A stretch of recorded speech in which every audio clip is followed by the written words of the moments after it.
نبات ميديا نبات ميديا نبات ميديا نبات ميديا نبات ميديا سلامت خاتتلتي نبات ميديا كما يكنيهم كما يالهم أبا زلهم سلامن تعنا نعهم يقولنا بلنا نلومون كم تلموت استفلالية حسة زلهم مدبات كلنا شير لايك سبسكرايب نقبرنا دما نزيد يوتيوب channel أبا معباي كل زكالنا كنقبر دقيمنا دقاقيمنا نسوع بغطتا نابتلومي أدقين يزلنا مدب كنا بلوك بينا سناي مكتتال ኢትዮጵያ የባህር በር ያስፈልጋታል። ኢትዮጵያ ውስጥ የባህር በር ከሌላት አፍሪካ ቀንድ ውስጥ ሰላምና መረጋጋት አይኖርም የሚል ግንዛቤ ተይዟል። እዚህ መደነገሪ ጀነራል ጻድቃን ሕጂውን ኢንተርቪው ገይሩሎ ኣብዚ ዝገበሮ ኢንተርቪው ድማ ፀሚቑ ዝተወስደ ከም ዝሰምዖ ዝፀናሕና ኢትዮጵያ ኣብ ደገ ባሕሪ የድልያ እዩ ኢትዮጵያ ኣብ ደገ ባሕሪ እንተደኣ ዘይብላ ኮይኑ ግን ኣብ ኣፍሪካ ዝኾነ ይኹን ምዕባለ ክህሉ ኣይክእልን እዩ ዝብል ኣተሓሳስባ ኣብ እቲ ሕብረተሰብ ሰሪፁ ኣሎ እዚ ድማ ፅቡቅ ነገር እዩ ክብል ኢና ንሰምዕ ዘለና ኢትዮጵያ አሁን ባለው የጂኦግራፊክ ሁኔታ ከተቀመጠች ኢትዮጵያ ከምዚ ዘላቶ ናይ ጂኦግራፊ ኣቀማምጣ እንተዝኣ ክትነብር ኮይና ወይ ድማ ከምኡ ኢላ እንተዳ ቀፂላ ከዓ እንታይ ከጋጥም ይብለና ከዓ ንስማዕ እዮም አፍሪካ ቀንድ ውስጥ ሰላም አይኖርም ኣብ ኣፍሪካ ምሉኡ ሰላም ክህሉ ኣይክእልን እዩ ስለዚ ኣብ ኣፍሪካ ሰላም ክህሉ እንተዳ ኮይኑ በዚ ናቱ ኣዘራርባ ኢትዮጵያ ኣብ ደገ ባሕሪ ክትረክብ ኣለዋ ማለት እዩ ኢኮኖሚ እድገት አይኖርም ስለዚህ ጉዳይ መፈታት አለበት ግን ሁሉም ሰው የሚቀበለው ሐሳብ የሚሆንበት ደረጃ ላይ ደርሷል በቃ እዚ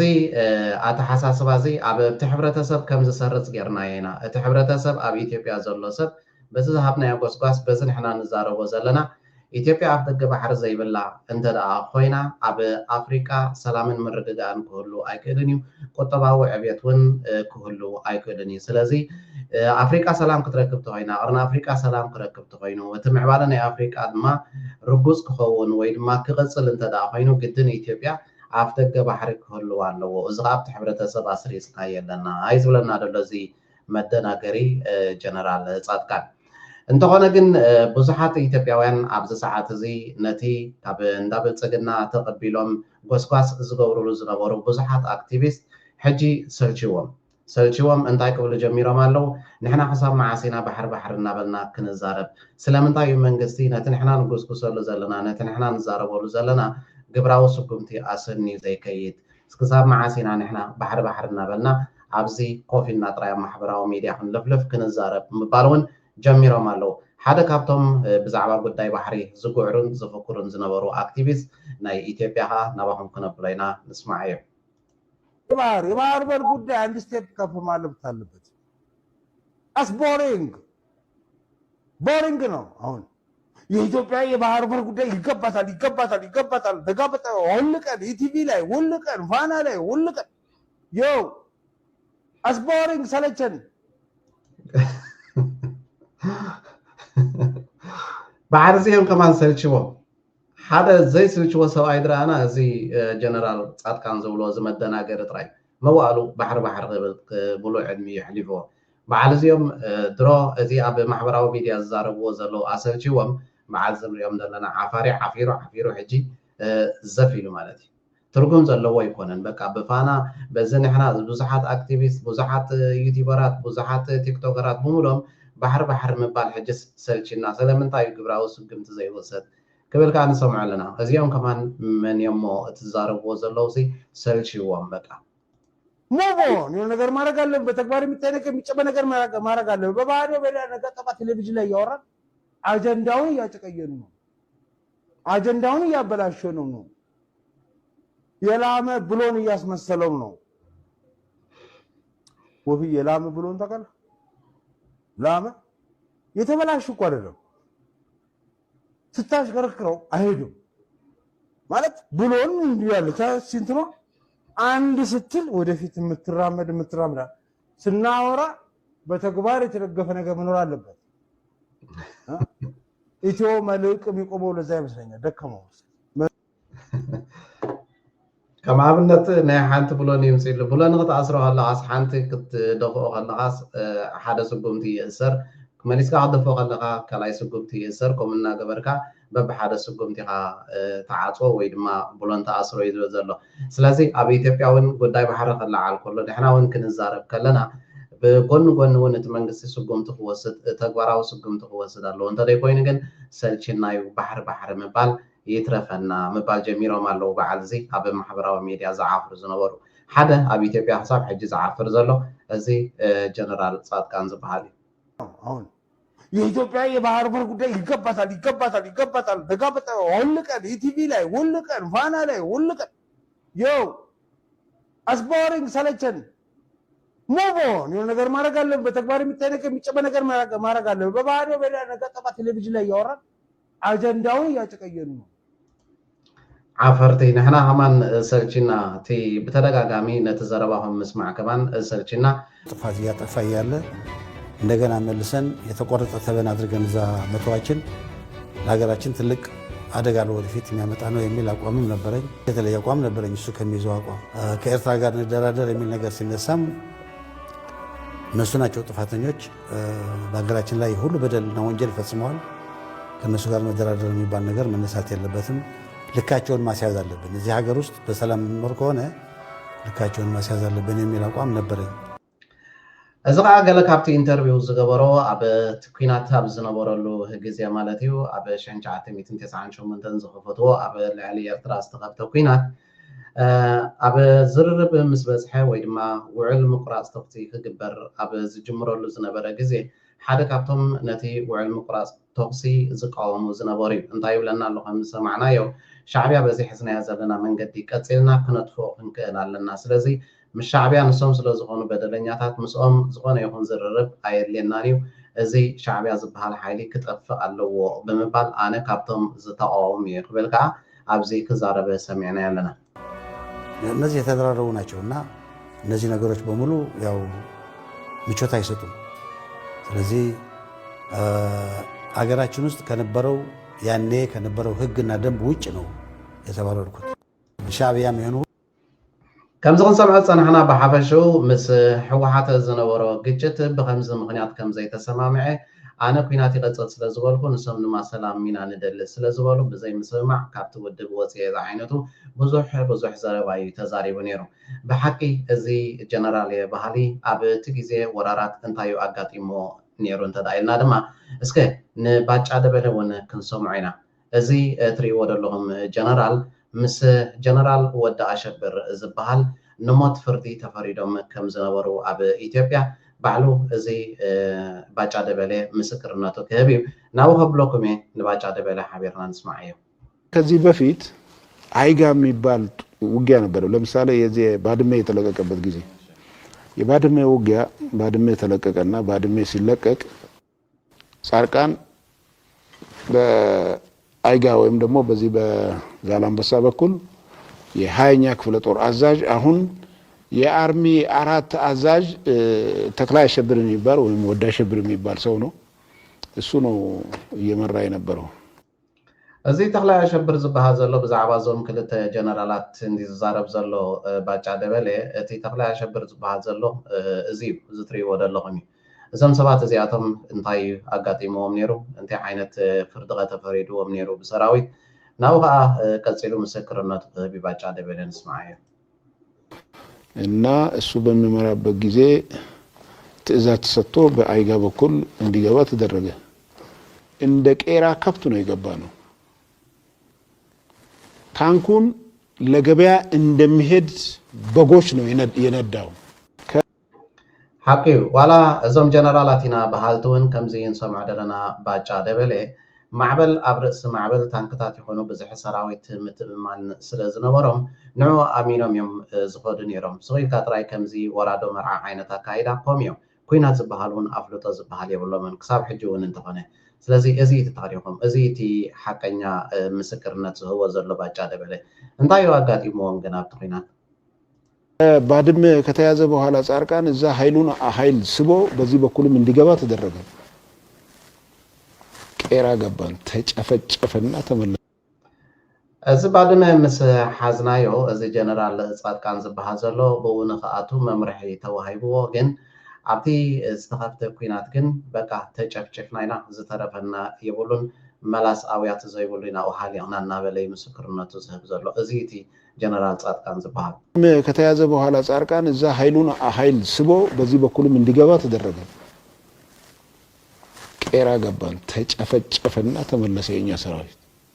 ከዛ በኋላ ይሄ ተክለ አሸብር የሚባለው ከሳሽ ጻድቃን ተከሳሽ ሁለቱ ናቸው የሰሩት እዛ ቦታ ላይ ከሳሽ ጻድቃን ተከሳሽ ተክለ አሸብር የሞት ፍርድ እንዲፈረድበት ነው የተባለው። ነንሕድሕዶም ድማ ነቲ ሰራዊት ምስ ህለቕዎ ኩሉ እቲ ኣሎ ዝበሃል ኣፅዋራቶም ድማ ምስተሃሞኸ እዞም ሰባት እዚኣቶም ከሳስን ተኸሳስን ብምዃን ንሞት ፍርዲ ተፈሪድዎም ነይሩ እዩ። ምክንያቱ ኣንፈት ወይ ድማ ሜላ ናይ ቃልሲ ዝበሃል ነገር የብሎምን ሰራዊት ከም ዝረግፍ ገይሮም ኣፅዋር ናይ እቲ ሃገር ድማ ከም ዝዓኑ ገይሮም ማለት እዩ። ስለዚ እዞም ሰባት እዚኣቶም ንሞት ፍርዲ ተፈሪድዎ ነይሩ። ይትረፍ ንሻዕብያ ከውድቕ ንባዕሉ እውን ንሞት ፍርዲ ተፈሪድዎ ከም ዝነበረ እዩ ምስክርነቱ ዝህብ ዘሎ። የሞት ፍርድ እንዳይፈረድበት የተቋቋመው የፍርድ ቤት ወታደራዊ ቀዳሚ ፍርድ ቤት አድኖታል።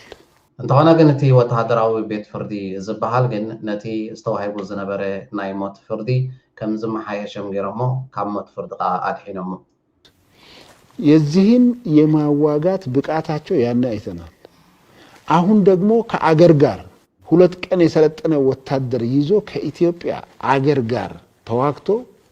ድል ያመጣ የሚችል አይደለም። እዚ ብቕዓት ናይ ጀነራል ጻድቃንን ከምኡውን እዚ ወዲ ሸብር ተኽላይ ወዲ ሸብር ንብሎ ዘለና እዚኦም ብቕዓት ኣብ ሰራዊት ርኢናዮ ኢና። ብቕዓት ዝበሃል ነገር የብሎምን።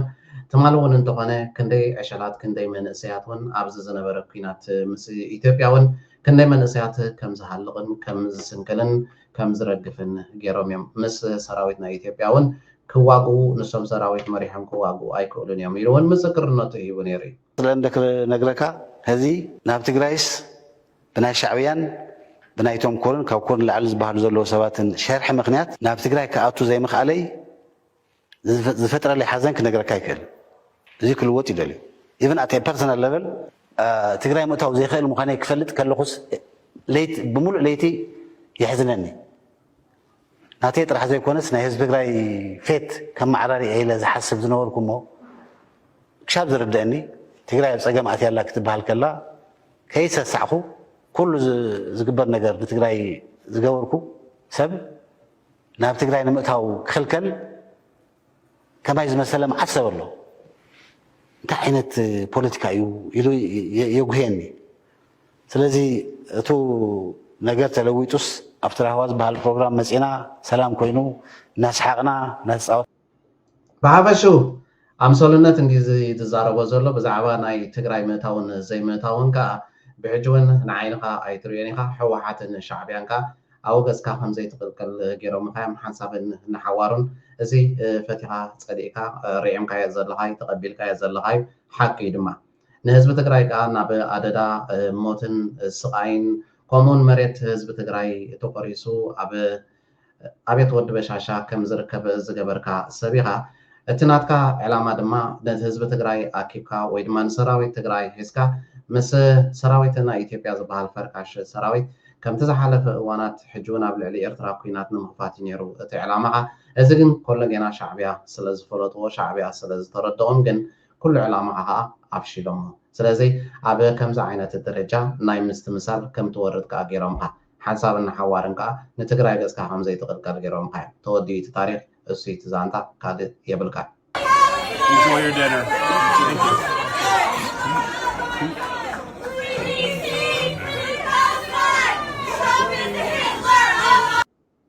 እዚ ንሪኦ ዘለና ተቃውሞ ፕሬዚደንት ናይ ኣሜሪካን ምክትሉን ኣብ ሓደ ቤት ምግቢ ኣብ ዝኣተውሉ ኣጋጣሚ ብከምዚ ንሪኦ ዘለና ድማ ህዝቢ ናፃ ፍልስጤም ንስኹም ንእስራኤል ትድግፉ ኢኹም እናበሉ ተቃውሞታቶም ከስምዑ ንሰምዖም ኣለና። ፍሪ ፍልስጤም እናበሉ እውን ክዛረቡ ንሪኦም ኣለና። እዚ ተቃውሞታት እዚ ኣጋጢምዎም ነይሩ። ንረኣዮ እቲ ቪድዮ ቀፂልና Enjoy your dinner. Thank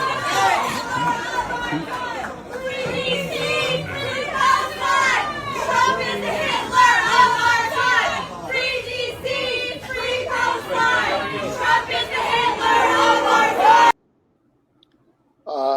أحوات زخبركم زخبركن أحواتنا حاتن أبتي زلهم رحوس مع الفاسقة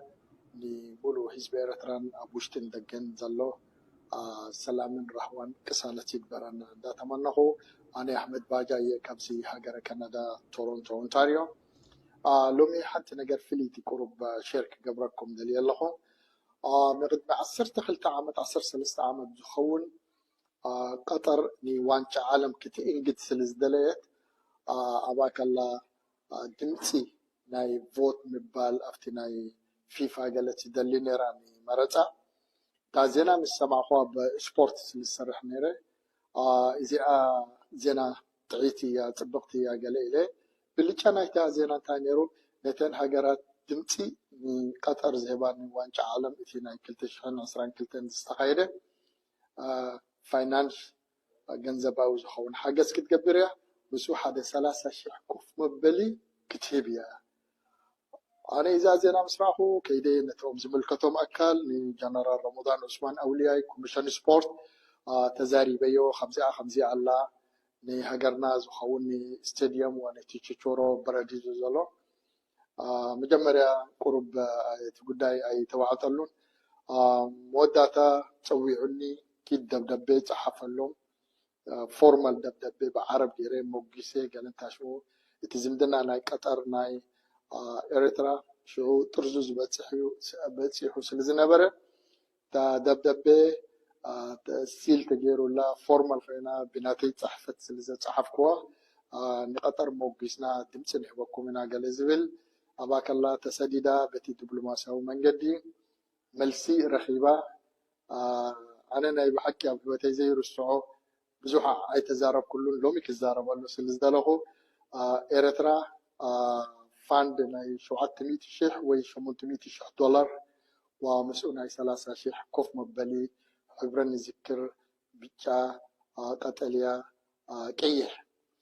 لك عمتي ما ندير حاجة تخديني يزال هويو تقول داي فورمال كوينو منستري سبورت ناي قطر غانتا الجيش وي ميليتري تبال سديدوم محزنة زخونا بتشورو أسمرا مس قيح بحري تساويتهم تي ستاديوم كوس اغري أسمرا زفلتو ناي VIP اي نافرن مستن ناي جنزب تي ناي شمون تميتي شيخ كلا زخون فاند استقابرله قطر صالون ويز قال زبحال 5 فلوي ناي VIP قال ملا تجرو بتي فاند مسويتين 3 شيخ كوف مبالي متين أبا استاديوم عابي خوينن أبا كلاني براجيزو كخون سلازي نسو كف نتفتات كايت كالو باستاديوم يتين كوف مبالي كريك الله شمي أبو كمزالو يردعني سلازي تا بمخنيات أو دامت ني هاجركا انتاجيركا إخا يتيقند علامة بر كاب هاجركا تسد بنجر أيكونن هاجرن أدن قد صالي مالت زوهاب ويومبر كابو كتسبي بالكان سلازي I'm so proud about myself إذا achievement دقبركوا بزي أجات أمين نتوم كوميشن سبورت نجنرال أولياء نتوم كلهم نعي حق زوم يتي كوف مبالي أب استاديوم كوس إجري أب تشيرو زلو براتيزو نكون نتخون 3 شيخ كوف مبالي مسؤول ناي فاند نتي ناي محدثي ومتعرري VIP أب استاديوم أسمرا استجبره زي مثال لازم كبركو حساب أبكون النت بتيحو سلزي كفلت الله يدلي زي خونكو نوع عمتات كم مسترحي زي جن لومي إذا بانديران عي دريخاتني قبل سلزي رحوس بعل أنا أحمد باجاي كاب تورونتو أونتاريو أبتبغ يراخبنا حجرنا حزبنا بزح كنقبر كم غازيتنيا تاعت مني ثانك يو غراسي باجاي كاب تورونتو أونتاريو كابزني حاونا كنسمعو كم زصنعنا حانتي أقداسيت نتبي تزاريبو نيرو نهاجر كان أديغان انتاي غيرنا لي مبال زي كونه انتاي كجبرلني كاك تحسب لك بمبال بفلاي دما عاب ملقتي نتوم وحدات سم هاجرومن حزبومن نمصلام بخدم تعاسيبهم ابز محبراو ميديا عنقرر كبلو زوعلو زلو ابنت ወይ ድማ ትምርት እንተኾነት ንምባሊና ኣምፂናያ ንሎሚ ኣዳሊናያ ዝነበርና መደባት ነዚ ዝተኸታተልኩሞ ይመስል ነይሩ ኣብ ቀጻሊ ብኻልእ ፍልይ ዝበለ መደባት ክሳብ ንራኸብ أبزز زلهم سلامن طعنان نعهم يهون نبات ميديا نبات ميديا نبات ميديا نبات ميديا نبات ميديا